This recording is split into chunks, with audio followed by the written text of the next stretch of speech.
রব্বানা আতিনা ফিদ দুনিয়া হাসানা ওয়া ফিল আখিরাতি হাসানা ওয়া কিনা আযাবান নার।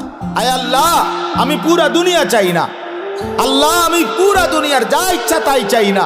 দুনিয়ার মধ্যে যা হালাল, যা পবিত্র, যা উত্তম, যা বৈধ, যা আপনার অনুমোদিত, আমাকে সেই হাসানা উত্তম যা তা দুনিয়ায় দেন। আখিরাতে যা উত্তম আপনি তা দেন, জাহান্নামের আযাব থেকে মুক্তি দিয়ে দেন। তাহলে দুনিয়া চাইতে নিষেধ করছে, উত্তমটা চাইবেন। আল্লাহ দুনিয়া দেন, তবে হালাল হারাম মিলাই আনা, হালাল দেন, জায়েজ না জায়েজ মিলাই আনা। সুদের টাকা, চুরির টাকা, কিস্তির টাকা, ঘুষের টাকা, ওজনে কম দেওয়া টাকা, বাটফারির টাকা, 3 নম্বরই টাকা, 6 নম্বরই টাকা, এমন টাকা দিয়েন না, লাগবে না। এমন দুনিয়া ছেড়ে দিলাম, এমন দুনিয়া ছেড়ে দিলাম।